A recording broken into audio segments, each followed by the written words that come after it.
pero apenas tuvo delante de los ojos las blancas cuartillas, todo aquel material que había acumulado desapareció de su memoria, como si el cerebro se le hubiera evaporado. Intentó asir los restos de sus recuerdos y coordinarlos, pero se le escapaban a medida que daba con ellos, o bien se precipitaban en desorden y no sabía cómo presentarlos, cómo vestirlos, ni por dónde comenzar. Después de una hora de esfuerzo y de garabatear 5 cuartillas llenándolas de frases inconexas o truncas, se dio por vencido. Vaya, pensó, todavía no estoy hecho el oficio, me hace falta tomar otra lección, y de inmediato la perspectiva de otra mañana de trabajo con la señora de Forestier, la esperanza de otro largo coloquio íntimo, cordial y tan dulce como el primero, lo hizo estremecerse de placer. Se acostó enseguida, casi temeroso de tener la tentación de ponerse nuevamente a la tarea y que de pronto le saliera bien.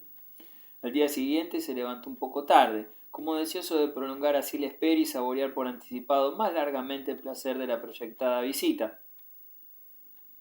Eran las 10 pasadas cuando llamó a la casa de su amigo. «El señor está trabajando», le dijo el criado. Durois no había contado con la presencia del marido. Insistió sin embargo. «Dígale que se trata de un asunto urgente».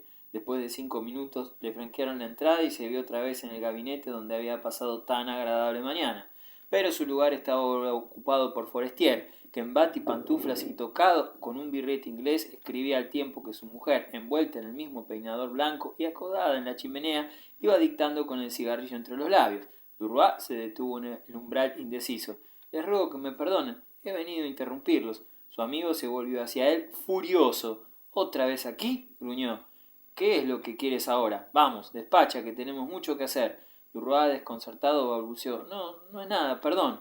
Pero el otro se irritó más. «Vaya, déjate de pamplinas y habla. ¿Qué te trae? Supongo que no has forzado la puerta por el placer de darnos los buenos días». Durois, turbadísimo, se decidió entonces. «Es que, la verdad, no he conseguido todavía hacer mi artículo, y como ustedes fueron tan amables la vez anterior, esperaba, en fin, no sé cómo decirte». Forestier le cortó la palabra. «Ah, no, hijo, eso sí que no. Si imaginas que yo voy a trabajar por ti y que tu tarea se limitará a pasar por la caja a fin de mes, estás equivocado. Bonito sería eso». La señora, sin decir palabra, seguía fumando y sonriendo, con una vaga sonrisa que parecía una máscara amable sobre la ironía de su pensamiento. «Bien, excúsame», tartamudeó Durois, rojo de vergüenza. «Yo había pensado», pero cambiando bruscamente de tono, agregó con voz clara: «Le pido a usted 1000 perdones, señora, y vuelvo a agradecerle profundamente la encantadora crónica que me hizo usted ayer». Luego, de saludar, le dijo a Forestier: «A las 3 estaré en el diario», y se marchó. Se encaminó a su casa a grandes pasos, refunfuñando. «Pues bien, lo haré solo. Ya verán si soy capaz». Apenas llegó a su casa, excitado por la cólera, se puso a trabajar. Continuó la aventura comenzada por la mujer de Forestier, acumulando detalles folletinescos, peripecias sorprendentes y descripciones ampulosas, con torpe estilo de colegial y fórmulas cuarteleras. En una hora dio término a una crónica que parecía un caos de insensateces y la llevó resueltamente a la vie francés. La primera persona con quien se encontró fue Saint-Potin, que, estrechándole la mano con efusión de cómplice, le dijo: «¿Ha leído usted mi conversación con el chino y el hindú? No tiene la mar de gracia. Todo parece divertido con ella. Y la verdad es que a ninguno de ellos le he visto ni siquiera la punta de la nariz». Durois, que no había leído nada, tomó el diario y recorrió con la vista un largo artículo titulado «La India y China», mientras el reportero iba llamándole la atención sobre los pasajes más interesantes. En aquel momento llegó Forestier, jadeante, apuradísimo. «Ah, muy bien, los necesitaba los dos», y les indicó una serie de informaciones políticas que era necesario averiguar para esa misma tarde. Durois le presentó su escrito. «Aquí tienes el segundo artículo sobre Argelia». «Muy bien, déjemelo. Se lo haré llegar al jefe». Eso fue todo. Saint-Potin tomó del brazo a su nuevo compañero y se lo llevó. Cuando estuvieron en el corredor le preguntó: «¿Ha pasado usted por la caja?» «No, ¿por qué?» «¿Cómo por qué? Para que le paguen. Siempre es conveniente tener un mes adelantado. Nunca sabe uno lo que puede ocurrir». «Pues me vendría muy bien. Yo lo presentaré al cajero. No podrá ninguna dificultad. Pagan bien aquí». Y Durois cobró sus 200 francos más los 25 por su artículo de la víspera, todo lo cual, sumado a lo que le quedaba de sueldo del ferrocarril, hacía un total de 340 francos. Jamás había tenido tanto dinero en el bolsillo y se creyó rico por tiempo indefinido. Después Saint-Potin lo llevó a charlar a las redacciones de 4 periódicos rivales, con la esperanza de que las noticias que les habían encargado conseguir Forestier las tuvieran ya otros y de poder sonsacarlos con un poco de locuacidad y astucia.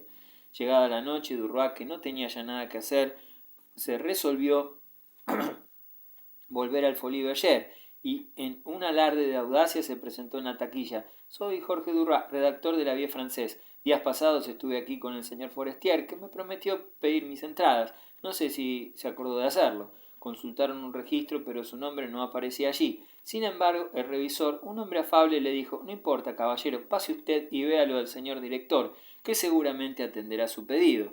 Entró y casi enseguida se encontró con Raquel, su amiga de la primera noche. Ella se le acercó. Buenas, gatito, ¿cómo lo pasas? Muy bien, ¿y tú?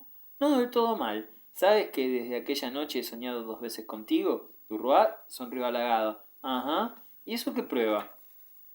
Eso prueba que me has gustado, grandísimo tonto, y que lo repetiremos cuando tú quieras. Por mí encantado, hoy mismo si te parece. Encantada. ¿De acuerdo entonces? De acuerdo, pero ocurre, hizo una breve pausa, vacilante, y al fin se resolvió. Ocurre que no tengo un céntimo. Vengo del círculo donde perdí todo lo que llevaba. Ella le clavó la mirada y, olfateando la mentira con su instinto y su práctica de mujer habituada a las trapacerías y a los regateos de los hombres, le dijo: embustero, ¿no te da vergüenza portarte así conmigo? Él sonrió cohibido. ¿Quieres 10 francos? Es todo lo que me ha quedado. Me da lo mismo, respondió ella con un desinterés de cortesana que se paga un capricho. Me interesas tú, no tu dinero. Y fijando sus ojos encandilados en el bigote del joven, se apoyó amorosamente en el brazo de éste y le dijo: ven, vamos a tomar primero una granadina y luego daremos una vuelta juntos. Me gustaría ir a la ópera y exhibirme así, colgada de tu brazo, y después a casita. ¿Quieres? Se desveló en casa de su amiga. Cuando salió de allí, de día ya, su primer pensamiento fue comprar la Vie Française. Abrió el diario con mano temblorosa. Su crónica no estaba. Durante largo rato permaneció inmóvil en la acera, recorriendo ansiosamente las columnas impresas. Al fin se convenció. No estaba. Se sintió de pronto abrumado, vencido. Después de la fatiga de una noche de amor, esa contrariedad que caía sobre su lasitud tenía el peso de un desastre. Llegó a su casa y sin desvestirse se echó sobre la cama y se durmió. Horas más tarde, cuando llegó al diario, se encaminó directamente al despacho del señor Walter. Me ha sorprendido mucho, señor director, le dijo, que no haya aparecido esta mañana mi segundo artículo sobre Argelia. El director levantó la cabeza y repuso secamente: se lo pasé a su amigo Forestier para que lo leyera y lo ha encontrado flojo. Será necesario rehacerlo. Duroy se retiró furioso, sin responder palabra, y entrando bruscamente en el despacho de su camarada, se encaró con éste. ¿Por qué no has hecho publicar mi crónica esta mañana? Forestier, que fumaba un cigarrillo apoyado de espaldas en el sillón y los pies sobre la mesa, ensuciando con los talones un artículo comenzado, contestó con voz displicente y lejana que parecía salir del fondo de un agujero: al jefe no le ha parecido publicable y me ha encargado que te lo devuelva para que lo rehagas. Ahí lo tienes. Y le indicó con el índice unas cuartillas que estaban debajo de un pisapapeles. Duroy, confundido, no supo qué decir y se guardó su prosa en el bolsillo. Lo primero que harás hoy es ir a la prefectura, agregó Forestier, y le indicó una serie de asuntos y noticias que debía diligenciar. Duroy se marchó sin haber podido encontrar la frase mordaz que buscaba para apabullarlo.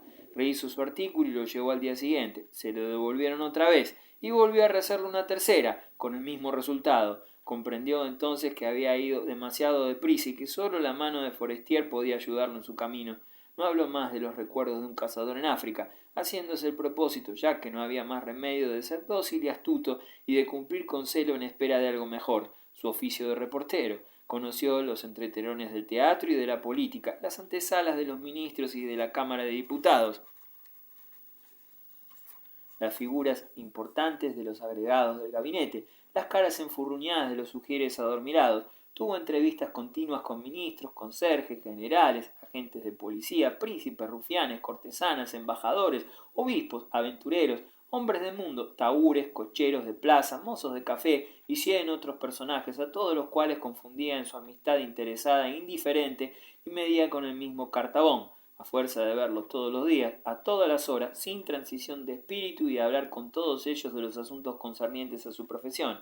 Se comparaba a sí mismo con un catador que, a fuerza de gustar trago a trago las muestras de todos los vinos, termina por no distinguir el Chateau Margaux del Argenteuil. Se convirtió en poco tiempo en un notable reportero, seguro de sus informaciones, sagaz, rápido, sutil, en un verdadero valor para el diario, como decía el viejo Walter, que conocía muy bien a sus colaboradores. Sin embargo, como no percibía sino 10 céntimos por línea, más los 200 francos mensuales como asignación fija, y como la vida del boulevard, la vida del café y de restaurante es cara, jamás tenía un céntimo y su miseria lo desolaba.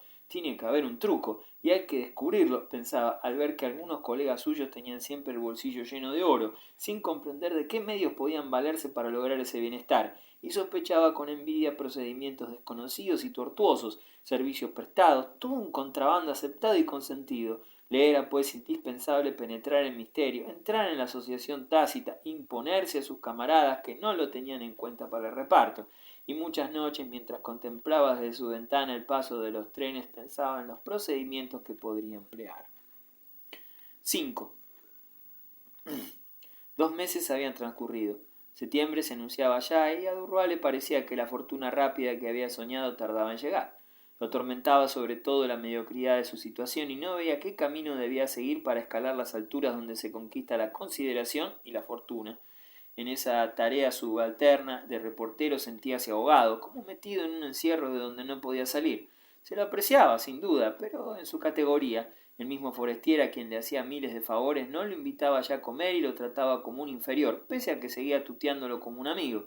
Cierto es que, de tiempo en tiempo, aprovechando la ocasión, colocaba algún breve artículo y que, habiendo adquirido cierta facilidad de pluma y un tacto que no tenía cuando escribió su segunda crónica sobre Argelia, no corría ya ningún riesgo de que le rechazaran sus notas, pero de allí a escribir crónicas a su gusto y antojo o a tratar con opinión propia las cuestiones políticas, había tanta diferencia como hay entre conducir por las avenidas del bosque como cochero y conducir como amo.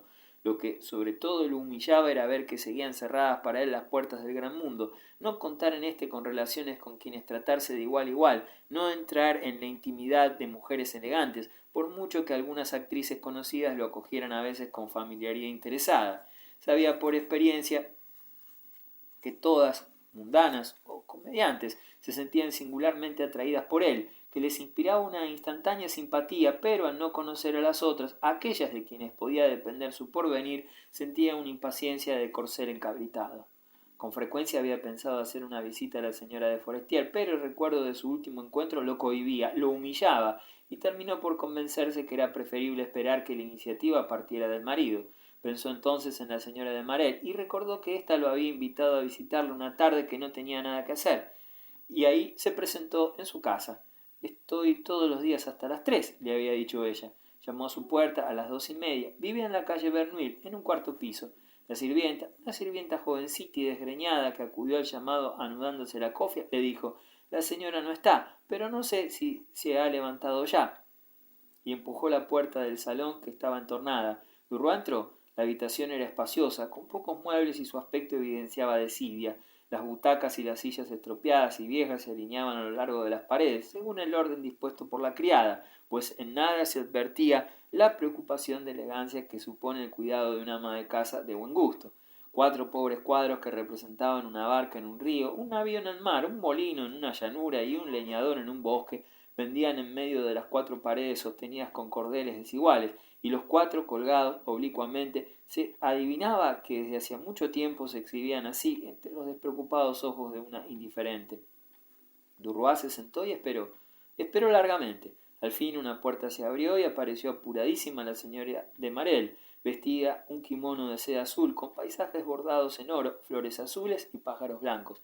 «Figúrese usted», exclamó, «que estaba todavía en la cama. Cuánto le agradezco que haya venido a verme. Creía que se había olvidado usted de mí». Le tendió ambas manos con gesto cordial. Durroa, a quien el aspecto mediocre de la sala lo hacía sentirse cómodo, se las estrechó efusivamente y besó una de ellas como le había visto hacer a Norberto de Varenne. Ella lo invitó a sentarse y mirándolo de arriba abajo le dijo: «¿Cómo ha cambiado usted? Ha ganado usted mucho. Se ve que París le sienta. Vaya, cuénteme usted las novedades». Enseguida se pusieron a departir como viejos conocidos, sintiendo nacer entre ellos una familiaridad instantánea, una de esas corrientes de confianza, de intimidad y de afecto que en 5 minutos convierten en amigos a 2 seres del mismo carácter y de la misma raza. De pronto la joven señora se interrumpió como asombrada.